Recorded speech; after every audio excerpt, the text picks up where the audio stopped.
Hello नमस्कार साथियों, welcome to royal study. दोस्तों आज के इस वीडियो में एसएससी एमटीएस एनालिसिस का नेक्स्ट वीडियो आपके लिए लेकर आए हैं और इस वीडियो में 17 अक्टूबर 2024 आज है। तो आज हम सेकंड शिफ्ट का जो एनालिसिस है बेसिकली ये कवर करेंगे। इससे पहले हम फर्स्ट शिफ्ट का जो एनालिसिस है ये आपको हमने कवर करवा दिया है। तो अगर आपने नहीं देखा है तो यहाँ पर आई बटन पर लिंक मिलेगी, आप जाकर जरूर से चेकआउट कर लीजिएगा। वैसे इस वीडियो की पीडीएफ के लिए आपको क्या करना है, एप्लीकेशन को डाउनलोड कर लेना है, टेलीग्राम चैनल और ग्रुप को ज्वाइन कर लेना है। इससे पहले वाली पीडीएफ यहाँ पर आपको मिल जाएगी, व्यवस्थित रूप से सारी डली हुई है, तो आप एक बार जाकर जरूर से चेकआउट कर लीजिएगा। और इस वीडियो में हम जीके, इंग्लिश, मैथ्स और रीजनिंग चारों सब्जेक्ट का जो एनालिसिस है बेसिकली ये जो है कवर करेंगे। तो आप सभी से रिक्वेस्ट है कि पूरा वीडियो को लास्ट तक आप जरूर से देखिएगा। अब देखिए जीके जीएस करंट अफेयर से हम स्टार्ट करते हैं और आगे बढ़ेंगे फिर इंग्लिश, मैथ्स और रीजनिंग की ओर। तो पूरे वीडियो तो आप लास्ट तक आप बने रहेगा। देखिए आज का पहला जो क्वेश्चन आपकी एग्जाम में पूछा गया है सेकंड शिफ्ट में, पुरंदर की जो संधि है शिवाजी ने, देखिए पुरंदर की संधि में शिवाजी ने कितने जो किले हैं मुगलों को दिए थे, वापस कर दिए थे मुगलों को। तो ये किए थे 23 किले, 23 जो फोर्ट्स ये जो है शिवाजी ने वापस कर दिए थे मुगलों को। तो आपका करेक्ट आंसर 23 किले हो जाएगा। पुरंदर की संधि हुई थी 1665 में, जयसिंह प्रथम और छत्रपति शिवाजी महाराज के बीच हस्ताक्षर इसमें किए गए थे। 11 जून 1665 को ये जो संधि है इस पर हस्ताक्षर किए गए थे। मुगल बादशाह औरंगजेब की ओर से राजा जयसिंह पर हस्ताक्षर जो था राजा जयसिंह ने किया था हस्ताक्षर। शिवाजी ने 23 किले सम्राट को सौंपने पर सहमति व्यक्त की, जबकि सम्राट ने राजगढ़ और उसके राजस्व सहित 12 किलों पर शिवाजी के अधिकार को मान्यता दी थी।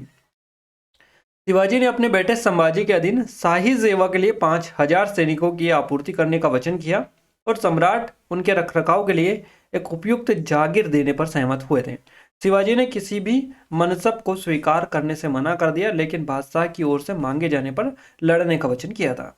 क्लियर है गाइस, ये हमारी एसएससी एमटीएस की स्पेशल टेस्ट सीरीज है जो कि लेटेस्ट पैटर्न पर बेस्ड है पूरी की पूरी। सिर्फ 49 रुपए में ये आपको मिल रही है ना, 49 रुपीज में मिल रही है। लिमिटेड टाइम है, अगर अभी तक आपने इनरोल नहीं किया है तो आप जरूर से इनरोल कर लीजिएगा। इसमें काफ़ी सारा डेटा आपको मिल जाएगा, हर सब्जेक्ट का आपको यहाँ पर अलग से प्रैक्टिस आप कर सकते हैं, अलग से आपको टेस्ट मिलेंगे, है ना। तो आप जरूर से एक बार विजिट करिएगा और आप चेकआउट करिएगा, डेमो चेकआउट करिएगा, तब आपको अच्छे से समझ में आएगा। और काफ़ी अच्छा स्पेशल ऑफर के तहत सिर्फ 49 रुपये में आपको मिल रहा है। तो लिमिटेड टाइम है, एफएलटी के माध्यम से आप प्रैक्टिस जरूर से करिएगा, उससे आपको टाइमिंग का भी आइडिया लगेगा कि कितना स्कोर हो रहा है आपका और आपकी टाइमिंग क्या आ रही है। क्लियर है, कोई डाउट है, कुछ क्वेरीज है तो नंबर पर भी आप कॉन्टैक्ट कर सकते हैं। एप्लीकेशन को डाउनलोड करना होगा इसके लिए, जिसके लिंक आपको डिस्क्रिप्शन में दे रखी है। चलिए अगला क्वेश्चन है, अनब्रेकेबल किस्म की आत्मकथा है। ये क्वेश्चन पहले पूछा जा चुका है, वापस से आज सेकेंड बार है या रिपीट आपका देखने को मिला है। तो अनब्रेकेबल जो है ये मेरी कॉम की आत्मकथा है।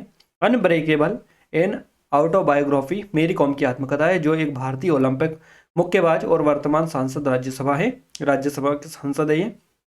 मेरी कॉम को मैग्निफिसेंट मेरी उपनाम दिया गया क्योंकि वहाँ रिकॉर्ड 6 बार एशियाई एमेच्योर मुक्केबाजी चैंपियनशिप बनने वाली एकमात्र मुक्केबाज हैं। और दक्षिण कोरिया के जो इचियोंग है इनमें, तो इचियोंग में 2014 में एशियाई खेलों में स्वर्ण पदक जीतने वाली पहले भारतीय मुक्केबाज है, इसलिए भी कोई आपका इंपॉर्टेंट हो जाती है मेरी कॉम। मेरी कॉम को AIBA विश्व महिला रैंकिंग लाइट फ्लाईवेट श्रेणी में प्रथम स्थान मिला था और साथ ही वह जो है 2018 राष्ट्रमंडल खेलों में स्वर्ण पदक जीतने वाली पहली भारतीय महिला मुक्केबाज है। तो जहां भी पहला वर्ड लग जाता है आपको पता ही क्वेश्चन अपने आप में इंपॉर्टेंट हो जाता है, तो आपको थोड़ा सा ध्यान रखना है। चलिए अगला क्वेश्चन है, भारतीय राष्ट्रीय कांग्रेस का जो प्रथम अधिवेशन है ये कब हुआ था? तो ये हुआ था दिसंबर 1885 को, 1885 में हुआ था दिसंबर में। भारतीय राष्ट्रीय कांग्रेस का पहला अधिवेशन था जो कि दिसंबर 1885 में हुआ था। भारतीय राष्ट्रीय कांग्रेस की जो स्थापना है ये 28 दिसंबर को हुई थी 1885 को। एक सेवानिवृत्त ब्रिटिश सिविल सेवक एलन ऑक्टेवियन ह्यूम ने की थी भारतीय राष्ट्रीय कांग्रेस की स्थापना। ये कौन थे? तो एक ब्रिटिश सिविल सेवक थे, याद रखना है, जो कि सेवानिवृत्त है। INC का पहला जो अधिवेशन है ये बॉम्बे में गोकुलदास तेजपाल संस्कृत कॉलेज में आयोजित किया गया था। बम्बई में आयोजित INC अधिवेशन के पहले अध्यक्ष थे व्योमेश चंद्र बनर्जी। तो क्वेश्चन अगर बने कि भारतीय राष्ट्रीय कांग्रेस का जो पहला अधिवेशन था जो कि बम्बई में हुआ था 1885 में, इसके अध्यक्ष कौन थे? तो व्योमेश चंद्र बनर्जी, WC बनर्जी। सत्र में जो है इसमें 72 प्रतिनिधियों ने भाग लिया था। आईएनसी का गठन लॉर्ड डफरिन 1884 से 1888 तक रहा था।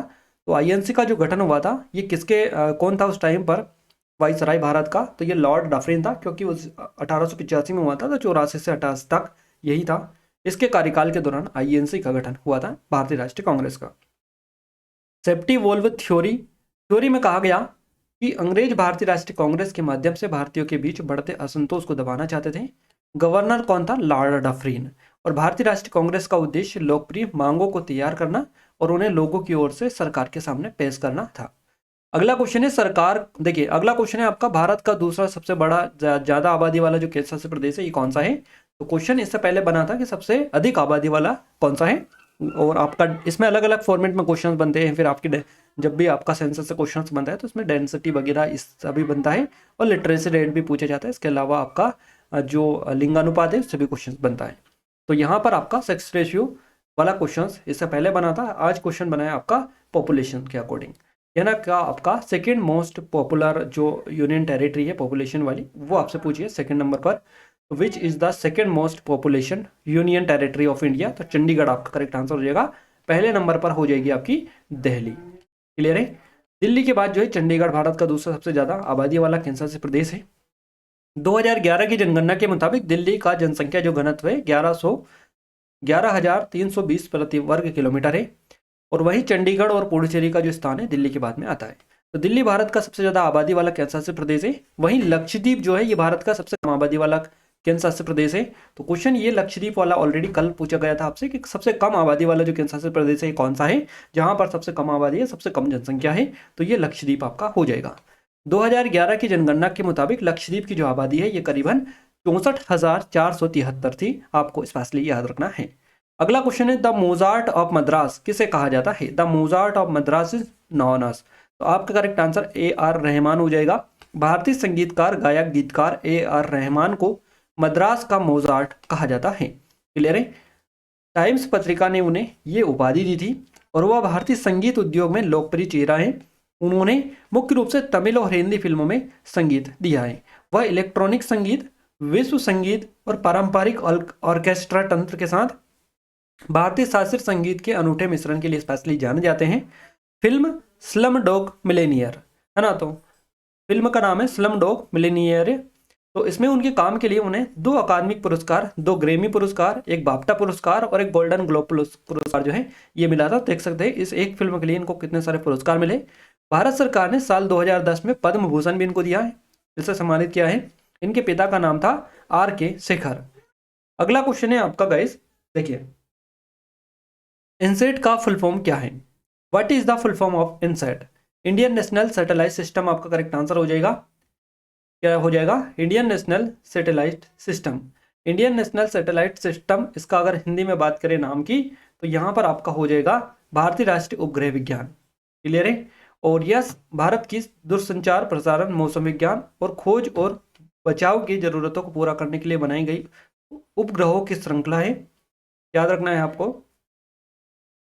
इनसेट प्रणाली की जो शुरुआत है साल 1983 में हुई थी और यह एशिया प्रशांत क्षेत्र की सबसे बड़ी घरेलू संचार प्रणाली है। इनसेट प्रणाली के जरिए दूर दराज के इलाकों और बंद किनारे द्वीपों में टीवी और आधुनिक दूरसंचार सुविधाओं का विस्तार हुआ है। क्लियर है? तो याद रखिएगा ये चीजें। अब हम बात करते हैं यहां पर नेक्स्ट अगले क्वेश्चन की। क्वेश्चन नेक्स्ट है आपका, किस तापमान पर सेल्सियस और फ़ारेनहाइट बराबर होता है? क्लियर है? तो ये क्वेश्चन है आपका। तो ये -40 डिग्री सेल्सियस आपका करेक्ट आंसर हो जाएगा। -40 डिग्री सेल्सियस पर तापमान पर सेल्सियस और फ़ारेनहाइट जो है बराबर होता है। तो आपको स्पेशली ये याद रखना है। क्लियर है? आइए अब हम आगे बढ़ते हैं हम नेक्स्ट क्वेश्चन की ओर। चलिए देखिए यहाँ पर थोड़ी सी डिटेल इसके बारे में बता दें। किस तापमान पर सेल्सियस और फ़ारेनहाइट बराबर होता है? तो -40 डिग्री सेल्सियस हो जाएगा। ये शरीर की गर्माहट और ठंडक की डिग्री का माप है। तापमान का की SI जो इकाई है केल्विन है। केल्विन आपको स्पेशली याद रखना है। क्लियर है? और इसके अलावा भी अगर अपन बात करें यहाँ पर -40 डिग्री सेल्सियस तापमान पर सेल्सियस और फ़ारेनहाइट बराबर होते हैं। क्लियर है? तो याद रखना है। आइए अब हम आगे बढ़ते हैं अगले क्वेश्चन की ओर। सचिन तेंदुलकर ने अपना 100वां शतक किस देश के खिलाफ बनाया था? तो बांग्लादेश करेक्ट आंसर हो जाएगा। सचिन तेंदुलकर भारत के एक अंतर्राष्ट्रीय क्रिकेट खिलाड़ी हैं और उन्होंने जो है 16 मार्च 2012 को अंतर्राष्ट्रीय क्रिकेट में अपना 100वां शतक बनाया था 100 नंबर का, और उन्होंने बांग्लादेश के खिलाफ शेरे बांग्ला जो स्टेडियम है इसमें अपना 100वां शतक लगाया था। बांग्लादेश के खिलाफ उनका ये पहला एक दिवसीय अंतर्राष्ट्रीय शतक था और वह अंतर्राष्ट्रीय क्रिकेट में 100 शतक हासिल करने वाले इतिहास में पहले व्यक्ति हैं। तो काफ़ी ज़्यादा इंपॉर्टेंट क्वेश्चन है, इतिहास में पहले हैं, इसलिए क्वेश्चन भी आपको स्पेशली याद भी रखना है, इसीलिए ज़्यादातर ये क्वेश्चन बनता है। तो क्वेश्चन इस तरह से भी पूछा जा सकता है कि कब लगाया था? तो 2012 में लगाया था। किसके खिलाफ लगाया था? ये क्वेश्चन बनाए। किस स्टेडियम में लगाया था? तो बंगाल ये लगाया था शेरे बांग्ला स्टेडियम में, है ना। 100वां नंबर का शतक लगाया था। याद रखनी है किसने लगाया था और कौन से नंबर का लगाया था, ये सारी चीज़ें आपको पता होनी चाहिए। किसी भी चीज़ को यहाँ पर मिसिंग करके आपसे क्वेश्चन कब, क्यों, कैसे, कब, है ना, इस तरह से पूछा जा सकता है किसी भी फॉर्मेट में। सचिन ने अपना पहला जो शतक लगाया था ये ओल्ड ट्रैफर्ड मैनचेस्टर में 1990 में इंग्लैंड के खिलाफ लगाया था। और सचिन अंतर्राष्ट्रीय क्रिकेट में सबसे ज़्यादा रन बनाने वाले खिलाड़ी हैं। प्लेइंग इट माई वे सचिन की आत्मकथा है, तो ये पुस्तक आप जरूर से याद रखिएगा क्योंकि आपकी जो ऑटोबायोग्राफी है, आत्मकथा, इनसे काफ़ी ज़्यादा क्वेश्चन पूछे जा रहे हैं। अगला क्वेश्चन है भारत की संविधान सभा की मौलिक अधिकार जो समिति थी, उप समिति, इसकी अध्यक्षता किसने की थी? The fundamental rights sub committee of the constitution assembly of India was headed by dash. तो जे.बी. कृपलानी आपका करेक्ट आंसर हो जाएगा। जे.बी. कृपलानी जो है इस समिति के अध्यक्ष थे, अध्यक्षता इन्होंने की थी। मौलिक अधिकार संविधान द्वारा भारत के नागरिकों को प्रत्याभूत बुनियादी मानवाधिकार है। 6 मौलिक अधिकार होते हैं। संविधान निर्माण के विभिन्न कार्यों को निपटाने के लिए संविधान सभा द्वारा 9 प्रमुख समितियों को नियुक्त किया गया था। मौलिक अधिकारों, अल्पसंख्यकों और जनजाति और बहिष्कृत क्षेत्रों पर सलाहकार समिति की एक उपसमिति थी। यह मौलिक अधिकार उपसमिति थी और इसकी जो अध्यक्षता थी ये जे.पी. कृपलानी ने की थी। तो भारत की संविधान सभा की मौलिक अधिकार उप समिति का नेतृत्व जो है जे.बी. कृपलानी ने किया था। अगला क्वेश्चन है आपका, निम्नलिखित में से किसकी मात्रा लेटेराइट मृदा में अधिक पाई जाती है? तो आयरन ऑक्साइड और एल्यूमिनियम आपका करेक्ट आंसर हो जाएगा। लेटेराइट मिट्टी में सबसे ज़्यादा जो है आयरन और एल्यूमिनियम होता है। इसके अलावा इसमें लोहा, चूना, पोटास, क्वार्ट्ज, जिरकोन, टाइटेनियम और मैग्नीज के ऑक्साइड भी पाए जाते हैं। तो लेटेराइट मिट्टी में आयरन ऑक्साइड की मौजूदगी की वजह से ये जो है लाल रंग की होती है, इसका रंग लाल होता है। और इन मृदाओं में कार्बनिक पदार्थ, नाइट्रोजन, फास्फेट, कैल्शियम की कमी होती है, जबकि लोहा ऑक्साइड और पोटास जो होता है ये इसमें अधिक देखने को मिलता है। चलिए अगला क्वेश्चन है हमारा, सिंधु नदी जो है किस राज्य में बहती है? Indus river flow in which state? तो करेक्ट आंसर जम्मू कश्मीर हो जाएगा। J&K जम्मू कश्मीर। सिंधु नदी भारत का जो जम्मू कश्मीर राज्य से होकर बहती है। सिंधु नदी तिब्बत के मानसरोवर झील के पास से निकलती है, लेह से होकर भारत में प्रवेश करती है। ये लद्दाख, गिलगित बल्तिस्तान, है ना, क्षेत्रों में होकर बहती है और यह नंगा पर्वत के बाद बाईं ओर से तेजी से झुकती है और फिर दक्षिण की ओर बहती है और पाकिस्तान में प्रवेश करती है। सिंधु नदी पाकिस्तान की सबसे लंबी नदी और राष्ट्रीय नदी भी है। अरब सागर में जाकर मिलती है ये। सिंधु नदी एशिया की सबसे लंबी नदियों में से एक है और सिंधु नदी की जो कुल लंबाई है ये है 3180 किलोमीटर। सिंधु नदी की प्रमुख सहायक नदियों में झेलम, चेनाब, रावी, ब्यास, सतलज ये सारी नदियां हैं। तो याद रखिएगा झेलम, चेनाब, रावी, ब्यास, सतलज ये सभी सिंधु की सहायक नदियां हैं। सिंधु नदी जो है इसको इंडस के नाम से भी जाना जाता है और सिंधु नदी जो है इसको करोड़ों लोगों को कृषि के लिए पानी उपलब्ध कराती है ये सिंधु नदी। चलिए अगला क्वेश्चन है, बेलाटा नृत्य किस राज्य से संबंधित है? बेलाटा dance is related to which state? तो करेक्ट आंसर कर्नाटका हो जाएगा आपका आंसर। बेलाटा जो नृत्य है ये कर्नाटक राज्य का एक लोक नृत्य है। इस नृत्य का मतलब है खुले रंगमंच की नाट्य कला और ये फसल के मौसम में के समाप्त होने का प्रतीक है। ये महाभारत और रामायण की पौराणिक कहानियों पर केंद्रित है और ये जो है सामान्यतः फसल के मौसम के अंत में किया जाता है। यक्षगान का जो उल्लेख है क्रमशः 12वीं और 16वीं शताब्दी में संबंधित कन्नड़ कवियों नागचंद्र और रत्नाकरवर्णी के साहित्य कार्यों में अधिक पाया जा सकता है। इसे नृत्य नाटिका एक लिंगना वर्तमान यक्षगान के रूप में वर्णित किया गया है। अगला क्वेश्चन है हमारा, जून 2022 में महाराष्ट्र के उप मुख्यमंत्री कौन बने थे? Who become the deputy chief minister of Maharashtra in June 2022? Correct answer Devendra Fadnavis correct answer रहेगा। फडणवीस जो है करेक्ट आंसर आपका रहेगा। जून 2022 में महाराष्ट्र के उप मुख्यमंत्री देवेंद्र फडणवीस बने। देखिए 30 जून 2022 को एकनाथ शिंदे महाराष्ट्र के नए मुख्यमंत्री बने और देवेंद्र जो फडणवीस है इनको उप मुख्यमंत्री बनाया गया। याद रखिएगा, महाराष्ट्र की अगर वर्तमान में बात करें सिचुएशन की, तो वर्तमान में जो एकनाथ शिंदे है ये यहाँ के चीफ मिनिस्टर यानी कि मुख्यमंत्री हैं, और उप मुख्यमंत्री कौन है महाराष्ट्र के, तो इनका नाम है देवेंद्र फडणवीस और अजित पवार। तो देखिएगा, इस देवेंद्र फडणवीस जो है ये 30 जून 2022 से यहाँ के डिप्टी सीएम है महाराष्ट्र के, और अजित पवार जो बने हैं डिप्टी सीएम ये बने हैं 2 जुलाई 2023 को। तो इनके बारे में याद रखिएगा। और गाइस देखिए, एक चीज हम आपको कवर करवा दें, ये जो क्वेश्चंस आ रहे हैं हर शिफ्ट में आपके पूछे जा रहे हैं। आपका जो फर्स्ट शिफ्ट थी आज, उसमें भी आपका रघुबर दास से ओडिशा के जो वर्तमान में गवर्नर है उनसे क्वेश्चंस बनाए, और यहाँ पर आप महाराष्ट्र के उप मुख्यमंत्री से क्वेश्चंस बनाए हैं। तो हम आपको स्पेशली राज्यपाल, मुख्यमंत्री और उप मुख्यमंत्री यानी कि गवर्नर, सीएम और डिप्टी सीएम ये वाली वीडियो दे चुके हैं। अगर आपने नहीं देखी है तो देख लीजिएगा, वहां से सीधा सीधा आपका क्वेश्चन बन रहा है, हर शिफ्ट में पूछे जा रहे हैं। तो इस टॉपिक को आप अच्छे से कवर कर लीजिएगा, A to Z जानकारी अगर देख लिया तो एक सिंगल क्वेश्चन वहां से आपका बाहर नहीं जाएगा, है ना। तो यहाँ पर आप प्ले लिस्ट भी बना दिए, जाकर चेकआउट कर लीजिएगा, वीडियो वाले सेक्शन में भी आपको मिल जाएगा। चलिए अगला क्वेश्चन है हमारा, 1928 में क्या हुआ था? व्हाट हैपन इन 1928 में, 1928 में जो हुआ था ये बारडोली सत्याग्रह हुआ था। बता रहे थे कि ये ऑप्शन आपको दिया रखा था बारडोली सत्याग्रह, तो ये भी 1928 में हुआ था। 1928 में और क्या हुआ था ये भी आपको पता होना चाहिए, हो सकता है अगला क्वेश्चन बन जाए, या फिर हो सकता है ये ऑप्शन ना मिला हो तो फिर। तो साइमन कमीशन 1928 में भारत आया था, तो एक तो ये चीज हुई थी 1928 में।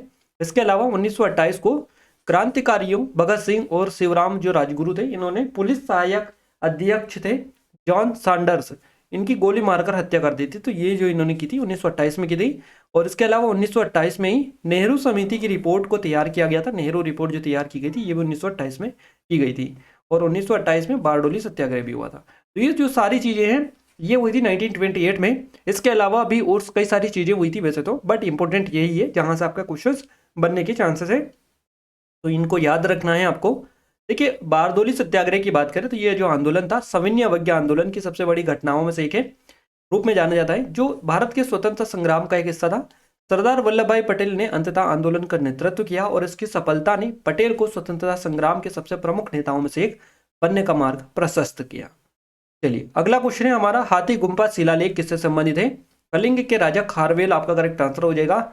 उदयगिरी गुफाओं में हाथी गुम्फा अभिलेख जो है कलिंग शासक थे खारवेल, इनके बारे में जानकारी का मुख्य स्रोत है।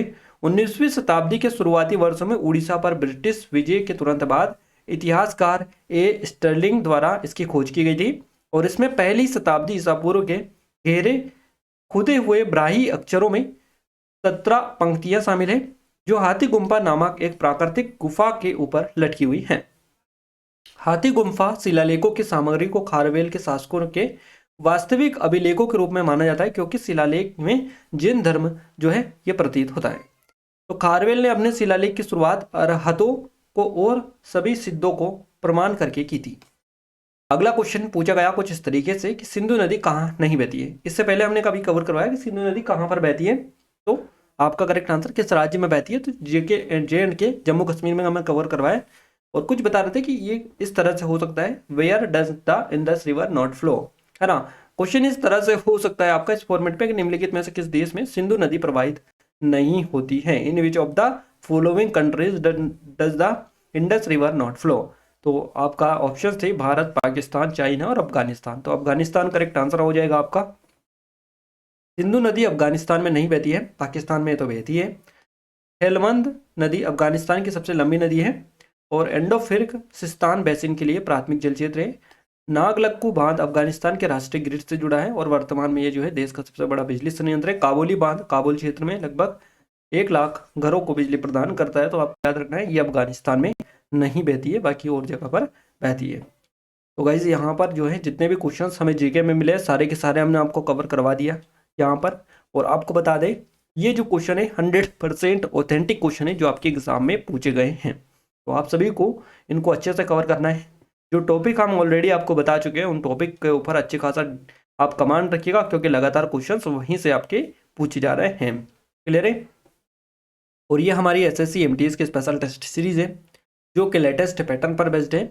और अगर अभी तक आपने इनरोल नहीं किया है तो जरूर से आप कर लीजिएगा, डेमो भी चेकआउट कर लीजिएगा, आपके लिए काफ़ी ज़्यादा हेल्पफुल ये रहेगी। ये कूपन देखिए यहाँ पर कूपन कोड की कोई जो जिन जिन लोगों को दिक्कत होती है कि कूपन कोड आप बताइएगा, तो कूपन कोड ऐसा कुछ भी नहीं है, सीधा सीधा हम डिस्काउंट आपको दे रहे हैं। आप जाइए पेड कोर्स में आपको जाना है SSC MTS में 49 की प्राइस आपको मिलेगी, जाकर आप सीधा परचेस कर लीजिएगा, नो कूपन कोड, नो कोई दिक्कत, सीधा जाइए परचेस करिएगा। कोई डाउट है कुछ क्वेरी से नंबर पर भी कॉन्टैक्ट आप कर सकते हैं। ये SSC GD की हमारी स्पेशल टेस्ट सीरीज है और ये MPSI की है। अब हम बात करते हैं इंग्लिश की। तो गाइज इंग्लिश में जो है आपका वन वर्ड से एक क्वेश्चन पूछा गया है, क्लोज टेस्ट से क्वेश्चन बना है आपका, ईरर से आपके 3 क्वेश्चंस बने हैं, आइडम फ्रेसेस से आपका एक क्वेश्चन पूछा गया है। इसके अलावा एंटोनियम सिनोनियम से आपके 2 क्वेश्चंस बने, एंटोनियम से सिनोनियम से भी क्वेश्चन आपका पूछा गया है, फिलर से एक क्वेश्चन है आपका, इनकरेक्ट से एक क्वेश्चन है, और फिल इन द ब्लैंक से भी आपका क्वेश्चन पूछा गया है। क्लियर है। अब बात करते हैं हम मैथ्स की। बिल्कुल मैथ्स की बात करते हैं।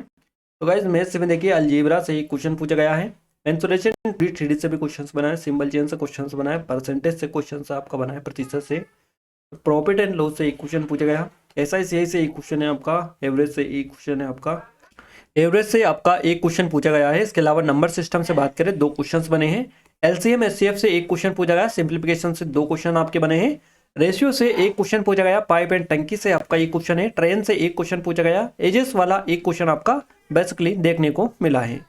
इसके अलावा बात करें पेपर फोल्डिंग की तो एक क्वेश्चन पूछा गया, सीरीज से क्वेश्चन बना है, वेन डायग्राम से क्वेश्चन आपका पूछा गया है, एनालॉजी से एक क्वेश्चन था, डाइस से आपका जो क्वेश्चन है वो पूछा गया है। इसके अलावा सिलोज से 2 क्वेश्चंस बने, कोडिंग डिकोडिंग से 2 क्वेश्चन है, मिरर से इमेज से एक क्वेश्चन है, इसके अलावा काउंटिंग फिगर से एक क्वेश्चन बना है, मिसिंग नंबर से एक क्वेश्चन है, और फिगर सीरीज से भी 2 क्वेश्चन आपके पूछे गए हैं। तो ये एग्जैक्ट आपको हमने बताया है जहां जहां से आपके एग्जाम में क्वेश्चंस पूछे जा रहे हैं। जो टॉपिक आपको बन रहा है, हमें जो मिला है, जितना हमें मिला है उतना ही हमने आपको बता दिया है। हो सकता है कुछ और भी टॉपिक आपके एग्जाम में पूछे गए हों, बट हमें वो नहीं मिले, है ना। तो जितना मिला उतना बता दिया आपको।